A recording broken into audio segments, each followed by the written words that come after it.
was going to be on, hold on. Yeah, right here.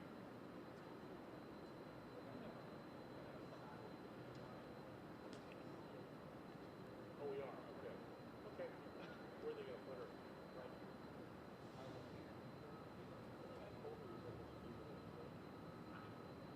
Oh, is that yours? Well, that's why I was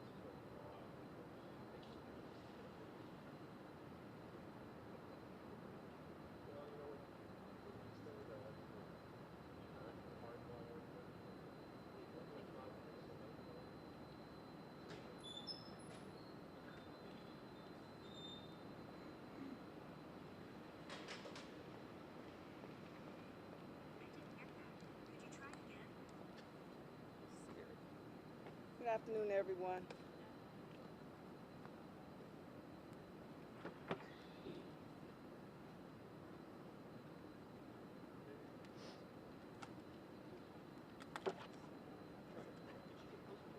She will. We're not starting yet. What was that? That's for the signer to get closer to the podium. Oh.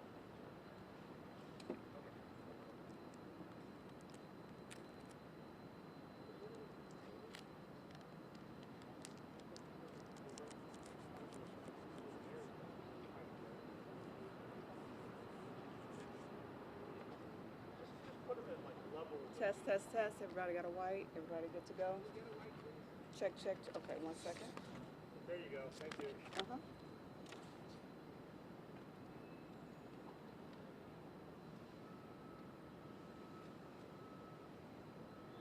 Thank you. Two more chairs. Huh? Oh. Yeah. Brian got a soft spot. That's good. All right.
WWL radio? We always carry it.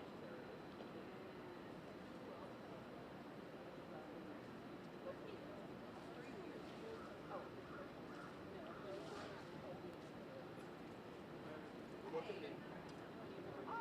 And you can anyway. You can have it. I didn't know how much you know, because I didn't know if you were here.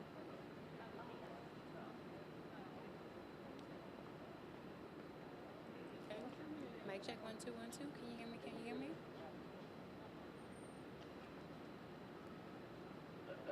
Not really. Do it again.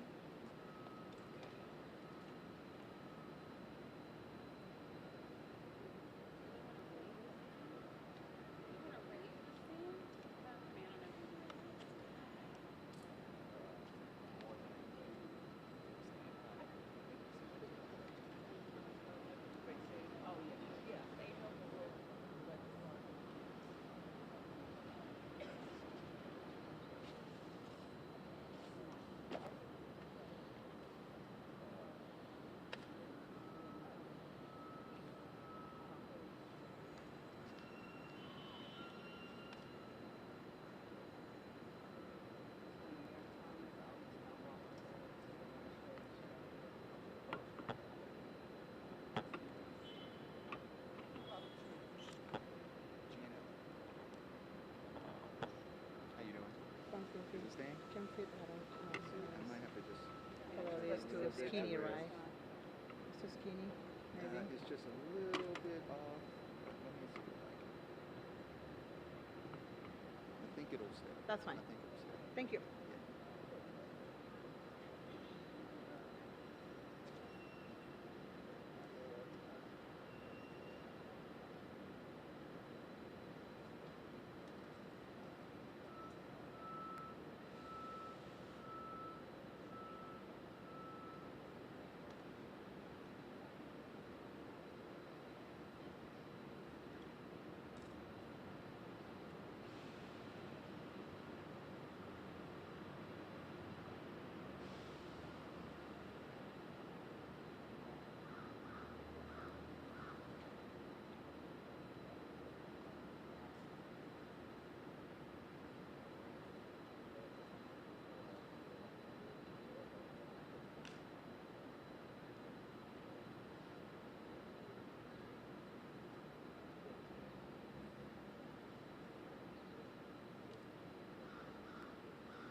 Good afternoon.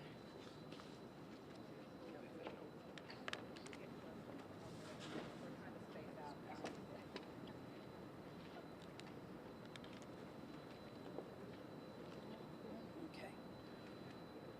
Well, good afternoon once again. Thank you all for being here. As you can see, we have moved our press conference outdoors because social distancing is a priority, and it's something that is the best line of defense for the residents of the city of New Orleans. This is, in fact, a crisis. Make no mistake about that. This is real, and we're asking everyone to pay full attention.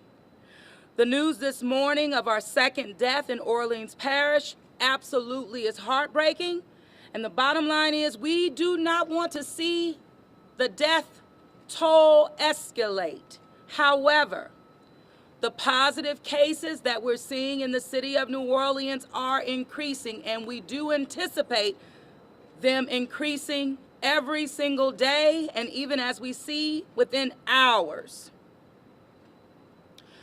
We're losing loved ones. And again, public safety is our top priority, and we do not want to lose anyone. We all have a role to play. That's every resident, that's every business owner, that's every visitor. That means all of us. Social distancing is not a buzzword. It's not a buzzword. It is reality, and this is what we're asking for all of us to do. It's a way, again, to save lives and to slow down the spread. We have been working with leaders across the country, those who are suffering not only within the U.S., but throughout the world. We don't make decisions lightly. It's through best practices, and it's also staying very focused on the numbers and the trends. As anticipated, the rate of cases, again, as I stated, it's continuing to rise. Right now, we're at 65, and again, growing simply because the tests and the availability of tests were slow to hit the ground, not only in the city of New Orleans, not only the state of Louisiana, but the United States of America. We've made gains in regards to that, but we are not where we need to be as it relates to testing. On last night, I gave the approval to enter into a pilot agreement and a pilot with the federal government. The federal government identified 4 cities for this pilot. Orleans Parish, the city of New Orleans was one of them, and I gave my full approval and commitment to work with the federal government to stand up drive-through testing points throughout our city. We're still working through those details right now. I do not have those locations to give you because the pilot, again, we're working through the details now and the availability of those testing kits that we will receive. Our focus will be, with this ramp up, on first responders, which includes our medical professionals that we are seeing, even some testing positive. But we have to ensure that members of our community that are on the first lines, meaning first responders, that we take care of them so they can continue to take care of all of us. We want to I really have to spend some time just kind of on this a minute. When we talk about social distancing and what we even saw yesterday on the streets of the city of New Orleans, Magazine Street, Bourbon Street, Frenchman. I had to activate the New Orleans Police Department for thorough enforcement, in which we did see a positive response and reaction from the public. But public responsibility, personal responsibility should be number one. As a result of that enforcement on yesterday, our NOPD officers visited A.L. Davis Shakespeare Park this afternoon. No activity at all going on there, and I want to commend our cultural bearers, commend our Mardi Gras, our Indians throughout our city who responded to our requests and responded in real time and with results that are visible throughout our community. So we want to thank you for that. We're going to continue to do so as it relates to gathering in public places. I'm in communication with our hospitality and tourism industry, in which they're providing me and working in consultation and being very collaborative on steps and decisions that I will have to make as it relates to doing business in the city of New Orleans. Right now, our businesses are remaining open. However, we're going to be working together to curtail, one, limiting the amount of patrons that are in our establishments throughout the city. More to come on that. But our businesses have a role to play. They're responding to that role, and they're really leaning in. And so we'll see more, again, as time progresses. And that means by time, literally the minutes. And as it builds up to hours. We're not talking about days here. The best case scenario, if you are healthy and are not showing symptoms, you can still, again, become a carrier of the disease. Dr. Vegno is going to come behind me and give you more specifics as it relates to COVID-19 and where it is impacting our people in our city. We need folks to think about not only themselves, but to think about other people. We all have loved ones, and I love everybody. And so with that, we want to make sure that our most vulnerable are protected. So our young people that are out there are those who are college students who are feeling very vibrant and having their parties. We're wanting you to be mindful of not, again, yourselves having fun, but protecting the spread of this disease that is causing harm and even death in our community. It's very serious. So with that, I weave in and out throughout our press conferences, and you'll see that this afternoon as well. But to get to the heart of what I need you to understand about the impacts in our city, I'm going to turn it over right now to Dr. Jennifer Vegno, our lead of our health department for the city of New Orleans. Doc? Thank you, Mayor. Thank you, everyone. This is a rapidly changing situation. We truly appreciate your attention and patience. The numbers that we see, and we have been tracking them since the first case, are very concerning. Based on our available data, it appears the rate of infection here in New Orleans is increasing much faster than other cities in the U.S. That said, we need much more information to fully understand the rate of spread. We acknowledge we do not have all that information yet. However, the trend that we are seeing cannot be ignored.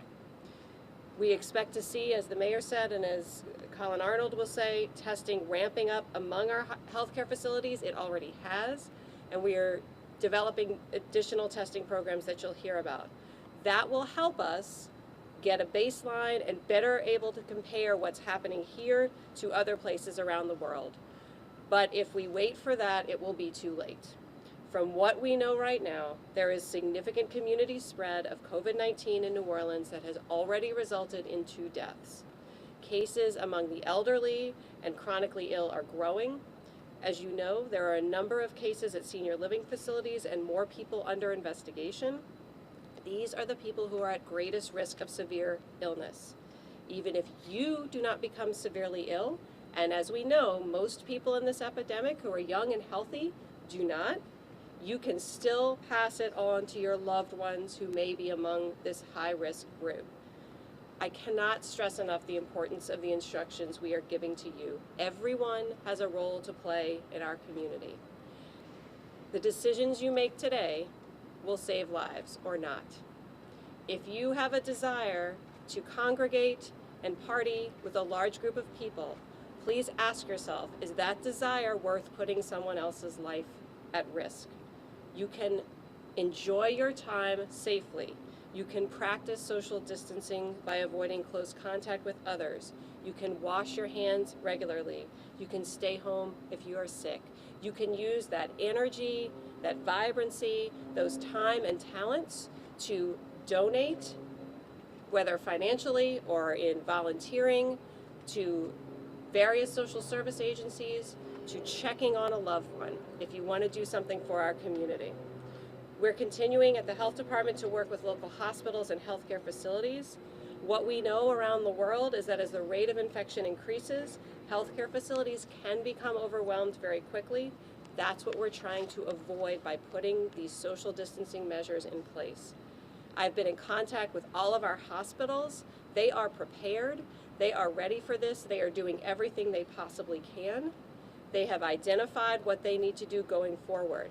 We're planning to help them however we can to expand their capacity. That will be a heavy lift. We are building a network and working with the state to identify a network of volunteers, of licensed medical and behavioral health personnel to support them. If that's you, we might need you in the future in both clinical and non-clinical settings. Please go to ready.nola.gov/volunteer. Again, we truly appreciate everyone's attention, everyone's cooperation, and everyone's concern for our entire community during this emergency. Thank you. Thank you, Dr. Vagno. And at this time, I'm going to keep the updates coming, and I'll ask our Director of Homeland Security, Colin Arnold, to come forward at this time. Thank you, Mayor. Our Emergency Operations Center remains activated, where public safety and public health liaisons are continuing to coordinate the city's ongoing response to this situation. We're working with our state and federal partners to access resources made available by the National Emergency Declaration this week. The city's Office of Economic Development has identified local businesses with uninsured losses, which will allow us to make a request through the state to the federal government for Small Business Administration economic injury disaster loans. I'm pleased to announce that New Orleans was selected out of in a handful of cities who have been asked by the federal government, Health and Human Services, to participate in a pilot program to expand testing. There are a lot of details that are being worked out right now. It's very complex. It's involving federal, state, and local authorities. We're working through that right now, and I'll have a lot more information once it's developed. I want to be clear, however, that this program will be initially for people who meet a very specific criteria, those who are at the greatest risk of exposure and severe illness. We expect this program to be up and running by midweek at the latest. More details will follow, I assure you. On the public safety side, we're all hands on deck. Our public safety agencies are equipped with personal protective equipment and will be utilizing it when responding to calls with flu-like symptoms. 911 call takers are trained to ask specific questions to determine if calls for assistance might be from a COVID-19 patient. It's important when you call 911 to be very accurate about what your medical condition is. Answer the questions, they are important. And the New Orleans Police Department is asking for cooperation in limiting social interaction. As Dr. Avegno said, this is with the safety of our entire community in mind. And please make sacrifices to protect our community members who are most vulnerable. The way we are going to beat this is by the decisions, the individual decisions of everyone in this community. We have to make responsible decisions. It's incredibly important that we reserve our emergency services for those who really need them. If you have a fever, cough, shortness of breath, stay home and call your doctor. If you don't have a primary care doctor, you can reach out to the Louisiana Department of Health. Only use 911 for hospitals and life-threatening emergencies. And finally, there is a lot of misinformation and rumor going on out there. Now is the time to pay attention.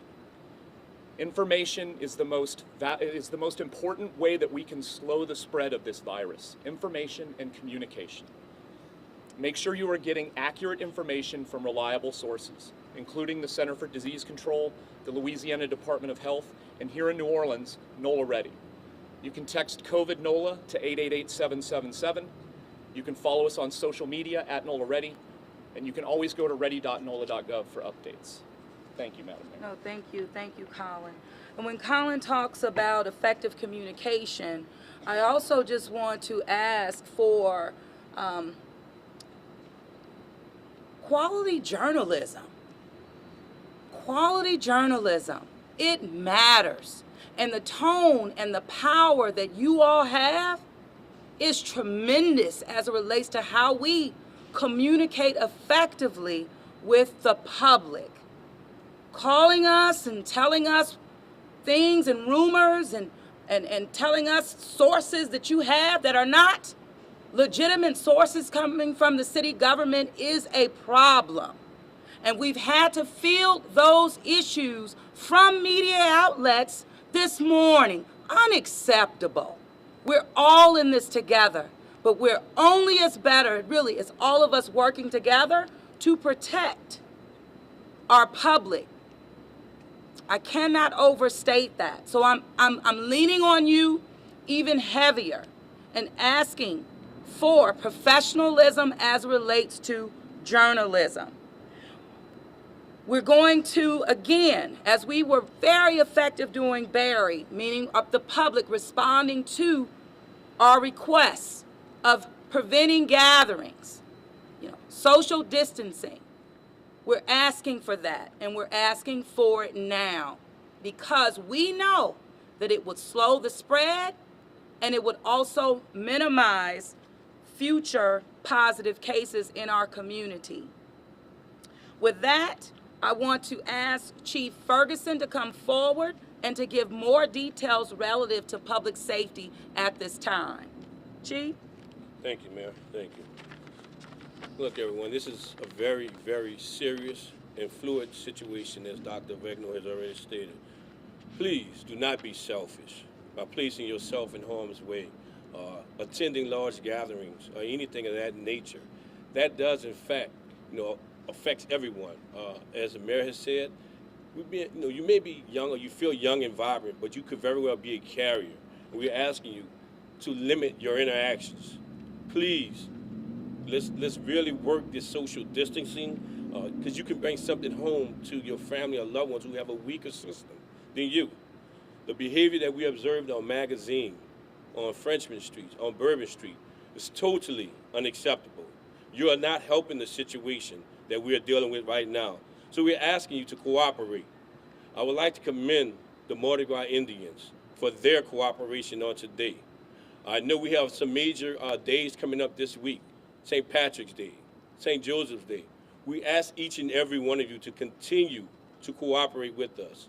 Our business owners, our business leaders, please work with us.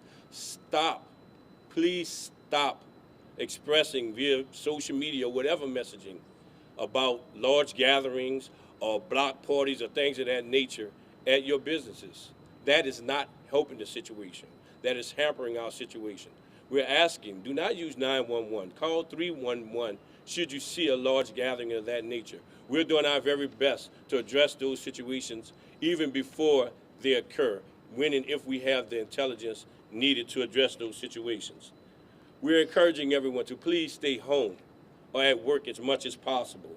We will be engaging any and everyone that is a part of a large gathering, unorganized or organized. We're asking you to please work with us. There should be no large gatherings again on St. Patrick's Day or St. Joseph's Day. Our stations, our headquarters, will have limited access beginning on tomorrow. We will always, always, always accept emergencies.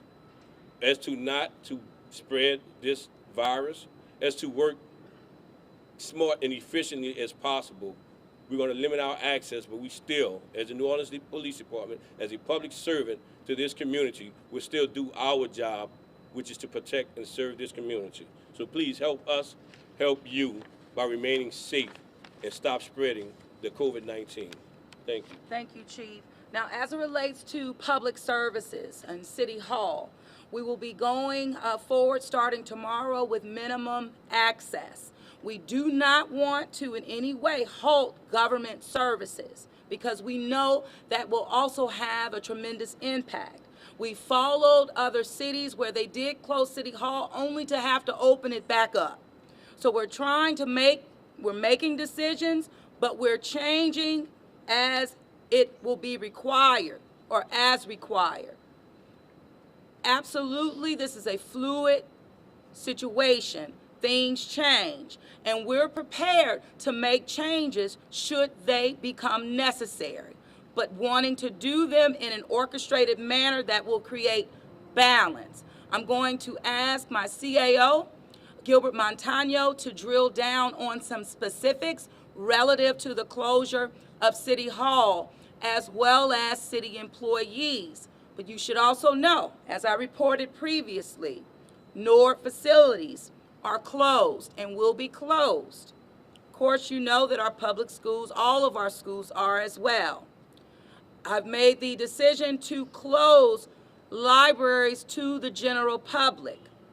However, our employees will be working because I want to make sure that our libraries are ready should we need to activate them, and even as it relates to how we will activate them, meaning the services that they will be providing that may have to shift based on the needs of our community.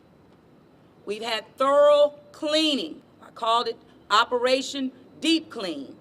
That started on Friday and continues to evolve.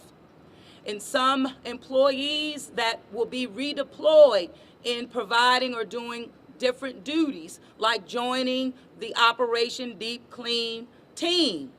So we're wanting to utilize effectively all of our public assets. That also means our people, city employees. We've also halted spending as it relates to any other non-essential matters, but focusing only on the response to COVID-19. This does not in any way impact our capital budget and or infrastructure projects that are going on now. We do plan for them to continue to move forward because there's a different impact should they not. So with that, I'm going to ask Mr. Montano to come forward and to take a deeper dive on some of these matters that I just spoke about. Gilbert? Right. Thank you, Mayor. As the mayor said, the situation is massive and complicated. It's been a logistical and operational challenge that has been evolving and changing almost hour by hour. We are watching and are in constant communication with counterparts throughout the country that have learned from different assets that they've deployed, closed, and moved around accordingly. And because of that decision, we are augmenting and staggering access to City Hall. It's vital that we maintain government operations through this period of time and not grind government to a halt. That's a vital and important lesson we've learned throughout the country. But we will have a safe and limited access. The doors behind you, one door to Perdido, is going to be the only public access available. Upon that access, there will be temperature checks. For any individual over 100 degrees will be asked to remove themselves from that facility. Couple that, our employees will also be having temperature checks through 3 specific employee access entrances and egresses as well. It's vital that we're maintaining the capability and the continuity of government. I've also issued the work from home policy earlier this afternoon. Not all employees will qualify for a work from remote policy, and we're working through some of the logistics as soon as of this early beginning part of the week. It's important that each one of our department directors are staying fluid and thoughtful for the needs we have to provide the residents, but also ensuring that safety is first and foremost as far as the priority. This will evolve, this will change. We want to make sure government operation is running. However, as the mayor said, our public-facing NORD C facilities and libraries will be closed externally to the public. However, all staff and city employees are to report to work.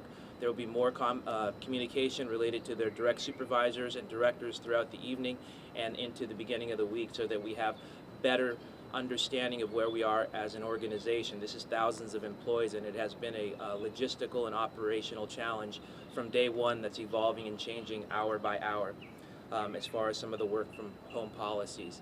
As the mayor said, we've asked that we spend on freeze. We freeze our spending currently on our operational budgets. This has nothing and will not affect our COVID-19, but what's important and part of the consequentiality of the decision is we need to maintain a functional and operational government. Decisions we are making today and early on will affect how or where this goes, and it's important that we are able to provide the services, and to do that I want to make sure that we're protecting our budget and maintaining significant coffers for the unexpected. So having said that, it will affect some of the day-to-day operations, but not the core basic services as it relates to addressing the COVID-19 issue. Absent of that, we also have other assets we're deploying related to tracking of COVID-19 through our GIS department. We have many different agencies and an entire plethora of a workforce that's able to do significant work so we can better track, identify, and most importantly model where we're seeing it, how we're tracking it, and understanding the better grasp of it, all the while maintaining financial integrity for the city. Summit to say it's a challenge, but we're ready and equipped to address it. Thank you so much, Gilbert. We will be updating you as things change, even as I talked a little bit briefly about the collaborative process that I'm working through with hospitality and tourism at this time. I do expect to have better updates for you at that time. What I would like to do now is to ask my council members, those who would like to speak, to please come forward. And I'll start with Council Member Moreno. Thank you, ma'am. We, as a city council, stand united with the mayor in the city's response to COVID-19, and we certainly know that this is an incredibly serious issue here for our city. I want us all to remember that just a week ago today, there were 0 known cases of COVID-19. I believe that by Tuesday there was 1, and now we are at 65. So we are facing a really serious situation, and the reason why we keep saying that these social distancing measures are important is so that we don't increase the rate of the spread of this illness. I too was incredibly disappointed yesterday as I saw what was happening in the Irish Channel, and as I drove down Magazine, as many people were congregating, and it almost looked like a mini Mardi Gras. I mean, to me, this seemed incredibly irresponsible. I want folks, as they make decisions over the next couple of days, to think about those friends or family members of yours who are elderly, or those who may have some type of compromised immune or type of health issue. I want you to think about them, because when you go out on these big social gatherings, you are putting those individuals in harm. Just because maybe you are a young and healthy person, maybe you won't get a severe case of this if you get it. But you are now endangering the lives of those who are in these vulnerable populations. So would you want someone to infect your grandmother, to infect your loved one?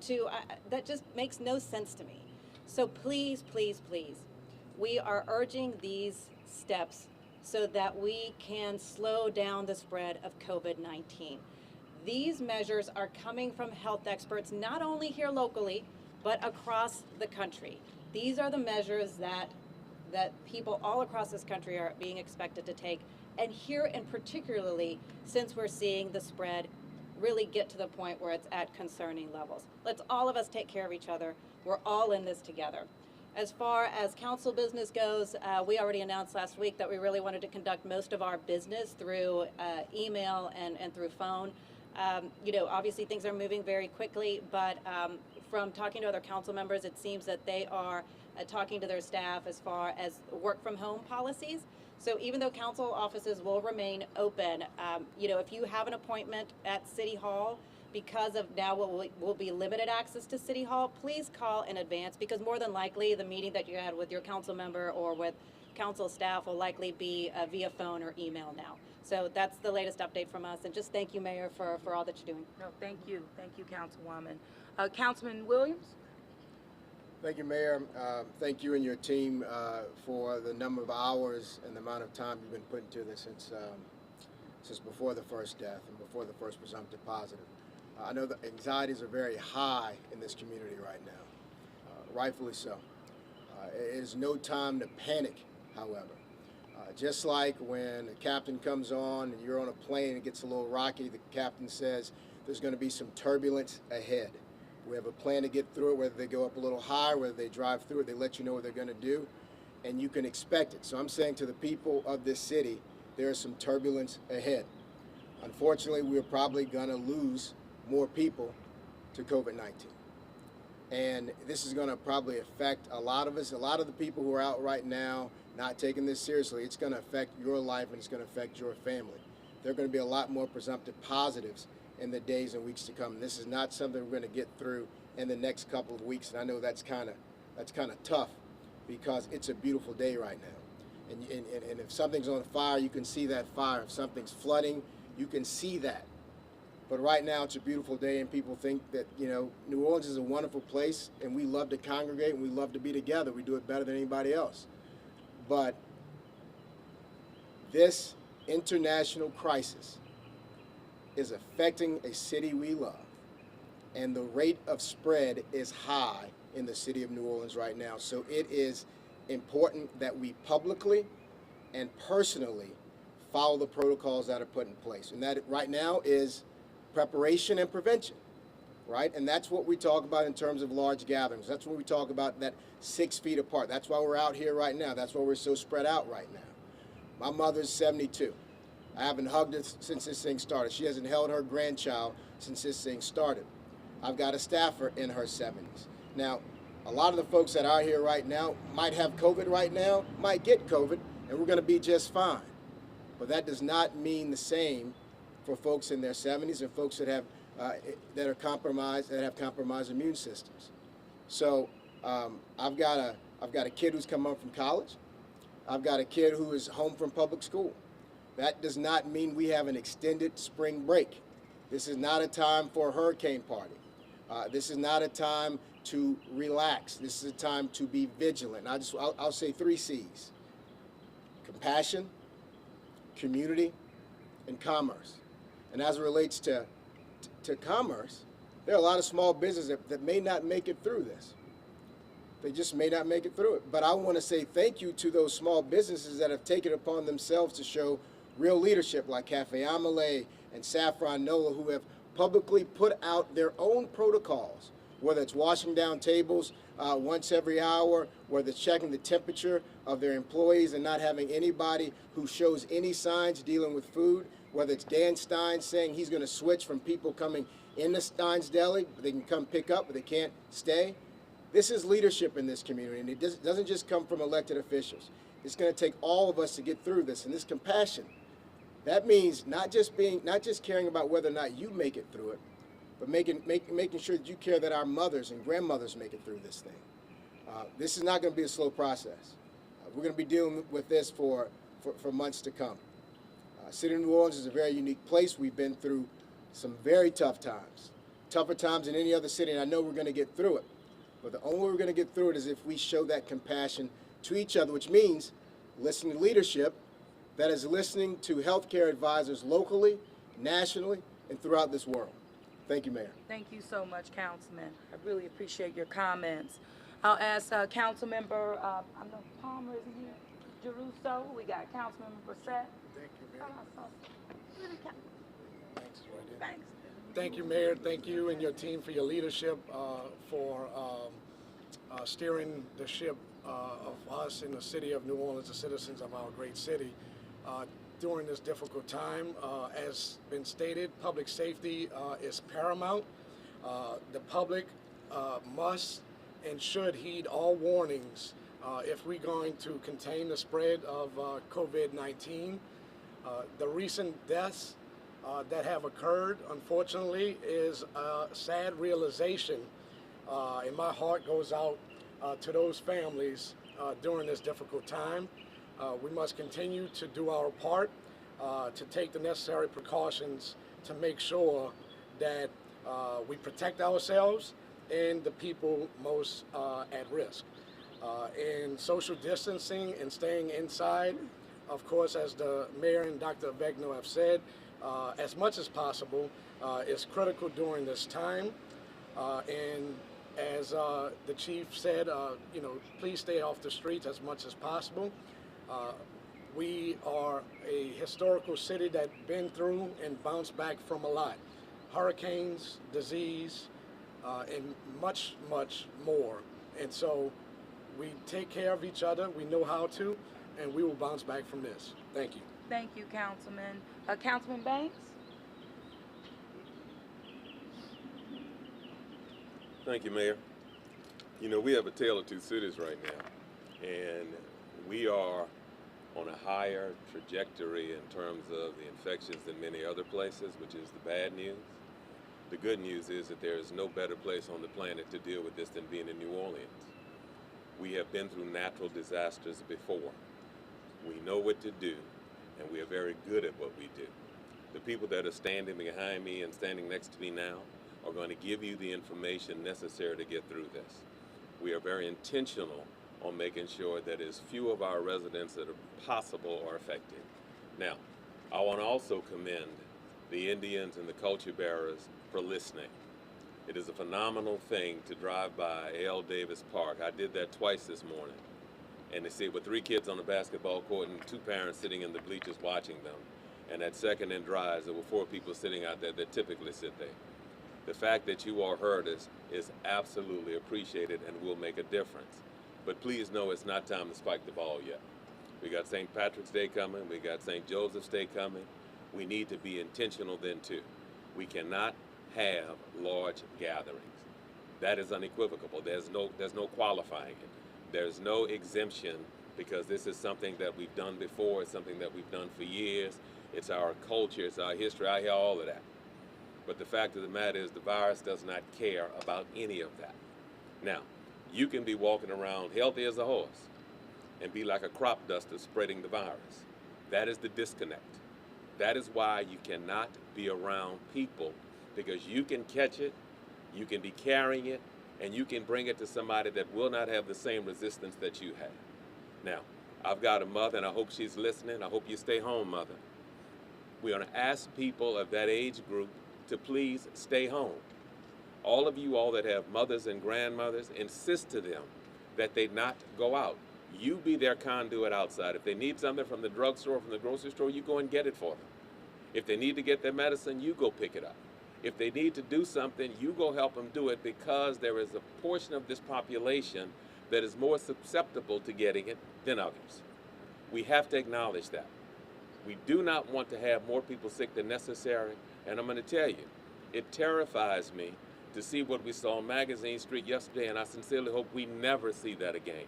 When I got the call, I called the chief of police and asked him, please, we got to do something, because this is something that is going to have effect not only those people there, but we don't know where this can end up.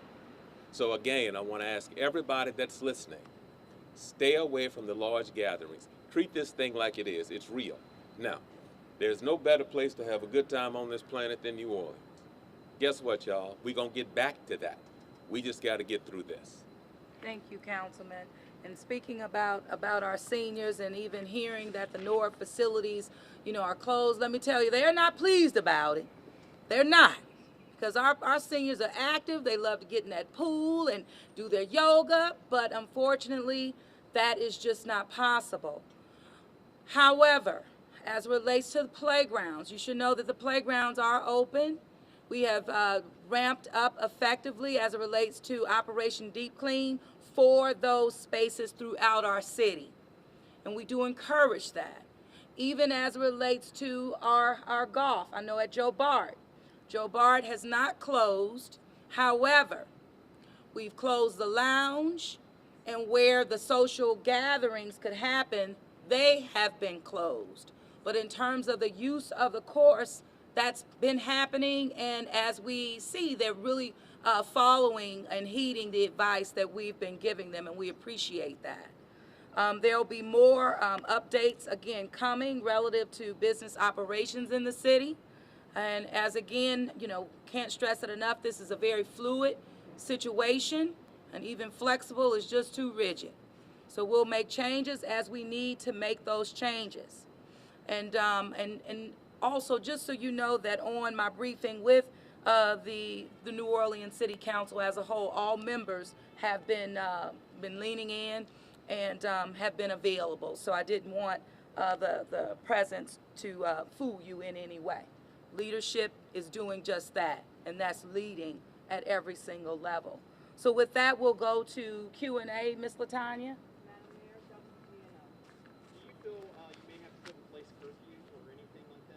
Well, at this time, curfews are something that we are and we have been discussing with the hospitality community as well.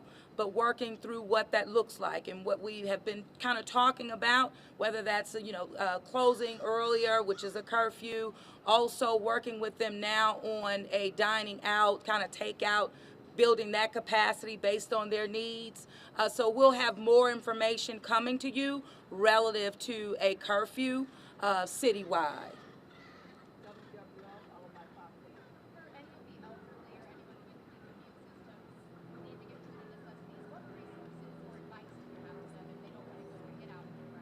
Well, we have been working with our nonprofit as well as our state stakeholders to provide, and this is through the USDA. I kind of talked about getting those waivers, but working out where we would have the capacity to deliver over 300 per day. But this is in addition to nutrition services that are available through council on aging and the like. But there's more to come there, and as we assess the need, we will make changes as necessary. This was also a part of one of our asks. I have my meetings and my briefings with the governor as well, and so as our list of needs continue to grow, we'll make sure that we're working with all of our stakeholders, including our federal partners as well. Congressman Richmond has just been all hands on deck, and I'm really just happy to see that. But I'm confident in our ability to meet that need. Dr. Vegno, did you have anything to add on that?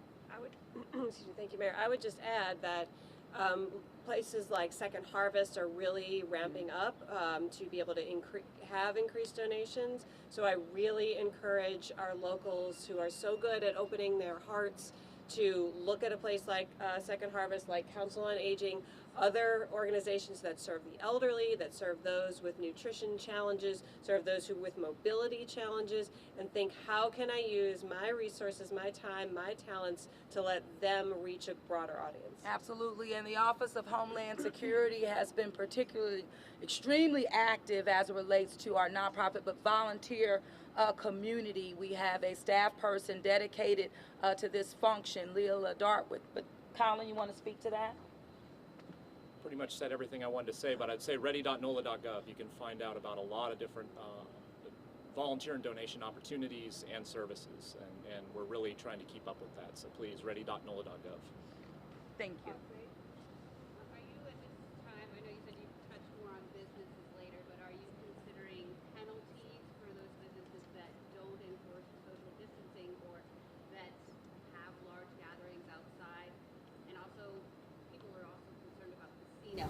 Would you mind touching on that as well? Oh, make no mistake about it, in terms of aggressive enforcement and thinking through that, absolutely. As it relates to pulling permits, working also with ATC and alcohol and tobacco, which is ATC, control. We're working through that right now, but yes, if we're not getting the responses that we expect, and first trying to take that first step to ask business owners to work with us, but if we're not getting the response that we're looking for, the results, we will ramp up enforcement and more aggressive measures. We know that you can't do business in the city of New Orleans without, again, being granted the privilege and the permission to do so. And so with that, the emergency declaration that I put into effect gives me the power to move forward should we need to, and I'll be prepared when that day comes. As it relates to, I think you mentioned the casino, who has been a part of the conversations with hospitality and tourism. I am happy really to report, as it relates to Harris, they've taken active measures on their own, whether as it relates to employees and testing and the like, temperature testing, as it relates to social distancing from different gaming. Not it's a facility, but I don't go to casino, but the table games, the slot machines, making sure that they're closing down certain sections. that will provide for greater social distancing. They have closed the buffet altogether. They have closed the nightclub and the that lounge areas to prevent gatherings.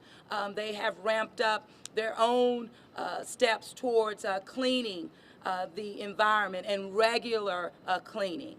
They have limited entry points or access points to get into the casino to be better able to check temperatures of customers, but more importantly, that of their employees. But they're a part of these discussions and conversations, just so you know that.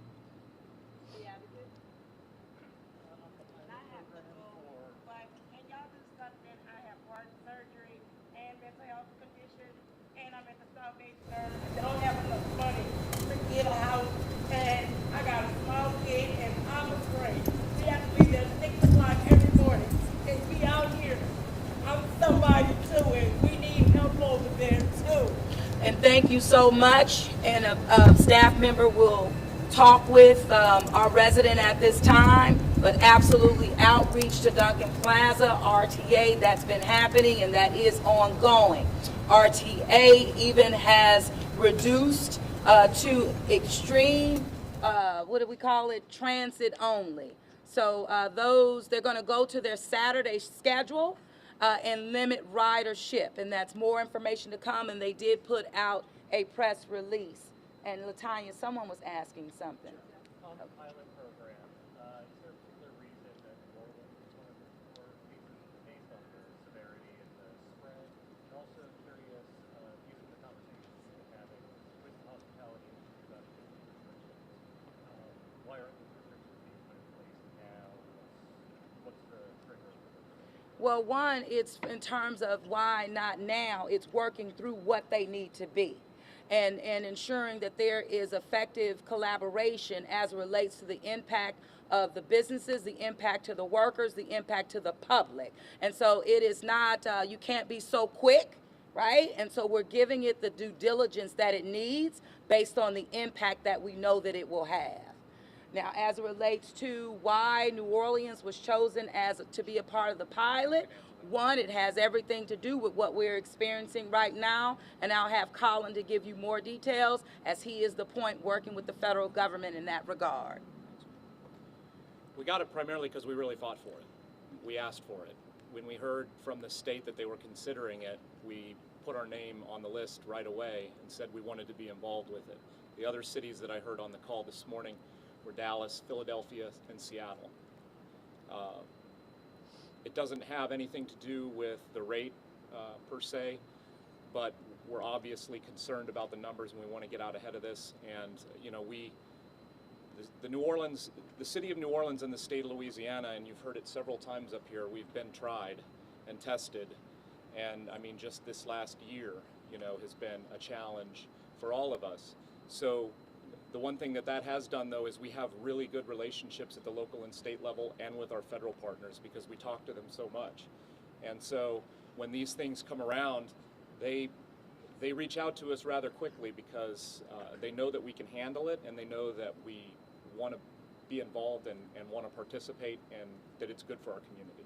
Yeah. And the request that we've made, I mean, we were one of the first to submit that letter to the federal government, to our congressional delegation, also to our governor, and so we'll continue to do what's necessary to prevent the spread of this virus. LaToya? WWNO followed by the lens and WSU. So I think this is for Dr. Vegno. In terms of thinking through the actual capacity of our systems right now, I guess it's two parts. How are we quantitatively measuring what that capacity is, and also how close are we to reaching that? So I think you can measure it in some pretty simple ways: space and staffing. And I'm oversimplifying it a bit because obviously there's more complexity to that. So, one of the questions, and I would add, I guess, equipment and supplies. Do we physically have enough spaces in hospitals to surge to, twice our normal bed capacity? And the answer to that is yes.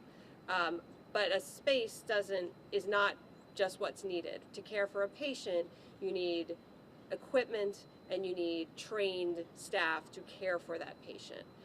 Like everywhere else in the country, we had a shortage of certain healthcare workers before this started. That's no different than anywhere else.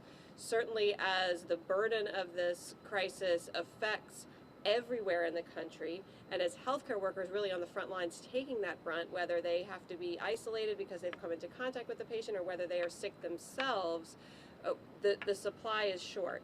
As I said, we are working very hard with the state to identify their pool of volunteers, a retired nurse, retired physicians, healthcare workers that can be pressed into action for this, who have the skills, who have the knowledge. And that's something we've been thinking about for some time. It's something that the hospitals themselves are thinking about. We just have to do it full speed.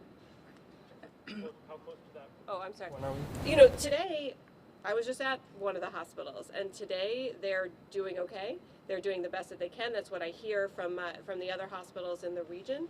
They are really working hard and being creative about how to limit interaction with patient rooms, whether it's having laptops in patient rooms and then a laptop outside so that the physician can actually do telemedicine right there, which saves personal protective equipment, which saves the number of people that have to go into that room. You know, I can't give enough shout outs to my colleagues on the front lines, particularly those in emergency departments all over this city who were working long hours before, but are really, you know, dedicated to their patients. They're not calling in sick.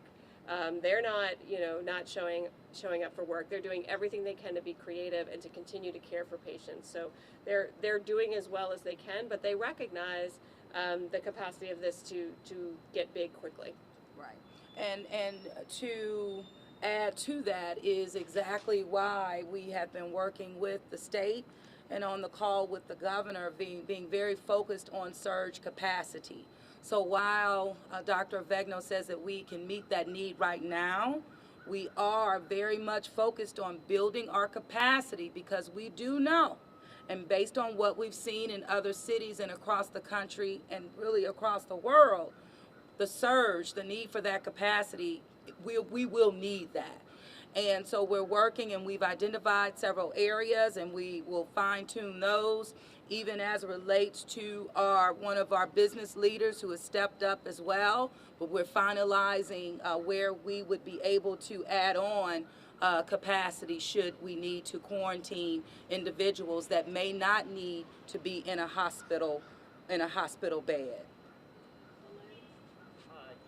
Two questions. The first is possibly related to your last answer. You mentioned reactivating facilities like libraries under other purposes. Could you elaborate what you mean by that? And my second question is, has the mayor's office been in contact at all with criminal district court about the possibility that it might cease operations? And if so, what will be done about the people who are currently in jail and will be arrested, about, you know, who need to go before judges? No, absolutely. Now, as it relates to being in touch with criminal district court, but really all of the courts, and some have taken different actions, but we have been in constant communication. I've also issued a letter to Commissioner LeBlanc as it relates to those who are on probation, parole, and that sort of thing, but we're working through that. When I mentioned about the libraries and the potential use or for other uses, that's because we're in a fluid situation. So giving you specifics on the use, I will not do at this time. However, just know that they will be ready should we need any use of our public facilities. And making sure that they're clean and absolutely accessible. And that's what I can give you on libraries right now. Is Commissioner Stevens here? Commissioner, you want to just give an update based on not just with criminal court, but other courts as it relates to our judicial system as a whole? I think that would be appropriate. Good afternoon. Municipal and Traffic Court will effectively immediately close. They will still hear first appearances as what is recommended from the Supreme Court. Criminal District Court is working on their plan this evening. It will be finalized later sometime today and posted to their website. Juvenile Court is still operating at the recommendations of the Louisiana Supreme Court, and that is to have a staggered docket but limit face-to-face contact. As it relates to inmates being released, that will be done based on a conversation with the defense attorneys and the judges, and it will be done by a case-by-case basis. So that is the updates, but we are in constant communication with our criminal justice agencies daily, and any updates for those respective agencies can be found on their website. But right now, traffic in municipal court, effective immediately, has ceased operations. They will hear first appearances via video conferences. Thank you so much. And one of the additional uses, as I was reminded by Councilman Williams, and I alluded to this on yesterday as it relates to our libraries, that are hearts and centers in our community that do provide access to the internet, that if you are in a vehicle or if you're outside of that location, you would be able to access the internet. Even working with our partners like Cox, for example, they're moving forward with getting internet access to families throughout the city of New Orleans that currently do not have. In addition to that, Cox has also made available all of their hot spots throughout the city of New Orleans. And what we can see from the mapping is that the city is thoroughly covered by those hot spots. So again, if the public access should be there. We started working on the digital divide in this community, in our city, a long time ago, about over a year ago, and put in place additional services like, for example, New Orleans East around the library there. So we'll continue to focus and lean in on this, but this is what we have to give you at this time. LaToya? More can you tell us about the two deaths? I know that they have both been at Tura. Yes. I was just wondering how long each of them have been inside the hospital. If there were any symptoms. Can you release if it was men or women? Well, I'm going to let Doc, you want to respond to that? Yeah. We'd really like in this time, especially in the beginning of this, we'd really like to keep those details private and respect the patients and the family's privacy. As you said, they were at Toro. Obviously, they were hospitalized, so that would give you an indication they were sick. But we just ask everybody right now just to pray for their families and think of them. Yeah. Thank you. Thank you, Dr. Bagno. So with that, who else? Okay. So Cox has said they won't do service shutoffs for the next 60 days. Sewage and Water Board is going a step further to say they'll actually start reconnecting customers. And as I understand it, the Louisiana Public Service Commission has suspended utility shutoffs for the entire state, aside from Orleans Parish. That really leaves Entergy New Orleans as one of the only utilities in the state that hasn't dedicated to stopping all service shutoffs in the interim period. Has there been any more communication past the letter that the council received? I believe it was Thursday night. They laid out certain parameters for some customers who wouldn't. There was some vagueness in their language. Well, Entergy has stepped up as a partner in this regard as well as it relates to those shutoffs. So and that's the latest that I've received by our utility community as a whole. I don't see that Entergy is kind of left out of the decisions that have been made relative to the other service providers. So I don't have pause there. As it relates to the Sewage and Water Board and the 6,000 shutoffs that were previous some months ago and the like, we're moving forward with reconnecting those that were the most recently disconnected or shut off and going down that list. Sure. I mean, but just to push a little bit, Entergy New Orleans specifically has not said they'll stop all service shutoffs in the parish, and that differs from Cox and the Sewage and Water Right. Board. So I'm wondering if there's any pushback on that, or whether we're trying to stop electricity service shutoffs as a whole in Orleans Parish. Well, we as a city, and I know the regulator being the council, are 100% behind no shutoffs, preventing anyone from not having the utilities that they need across the board. And so that means, again, Entergy. But we will remain very much focused on Entergy New Orleans and provide you with updates that will be forthcoming.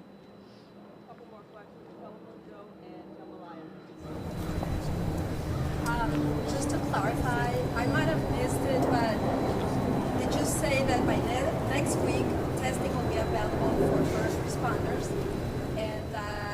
how soon after that can the general public expect to have testing available?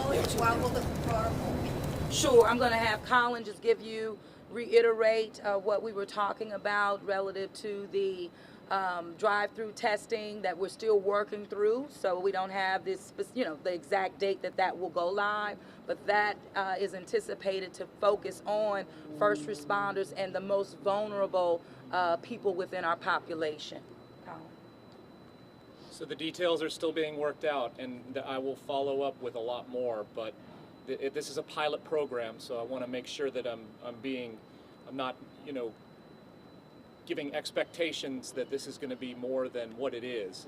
It's going to be a test program tested in a couple cities around the country, and they're going to target specifically healthcare providers, first responders, and the serious at-risk category, meaning more elderly, to do this. So, that's going to be the initial push on this, and I can't really speak to general public testing. I think Jen can probably talk a little bit more about that. I just want to make it clear, testing is available for the general public. However, there is no guidance or indication to test someone who does not have symptoms. That is, as the tests we have are limited and will continue to be more limited than we want for the foreseeable future, again, just like everywhere else in the country, it does not make sense to use tests on those who are not symptomatic. We ask them just to use good personal responsibility and judgment. We really need to reserve our tests for those who are having symptoms. And again, those symptoms are fever, cough, and shortness of breath. We need to know if those individuals, if they fit the picture, are positive, particularly because we need to know if our vulnerable populations with those symptoms who are at more risk of severe illness and death, we really need to know that. So I just want to clarify that. Thank you. Last question, about people without papers. Health centers are asking for papers or any documentation right now to make tests? You're saying that they are? Yes, if I'm asking for papers, or because Latino communities, someone have afraid because they don't have the status, okay, and probably they afraid about go to the centers and asking for papers. Yeah, we're not. So our federally qualified health centers, our community clinics that serve a large number of our undocumented community, they have really been on the front. They have stepped up and were able to get commercial testing before anyone else. I have not heard at all that they have changed any of their procedures. The same thing in hospitals. We do not want anyone to feel that their status, if they are symptomatic, if they have symptoms, their status should not prevent them from getting a test. Again, the supplies are limited. If I would welcome if you hear of any barriers or if you hear of any of that going on, I would really love to know about it, because that is not at all what we want, and I haven't heard that it's happening. Right, I haven't heard that either, but please, to Dr. Jennifer Avegno's point, if you see that that's happening, you hear about it, please let us know right away.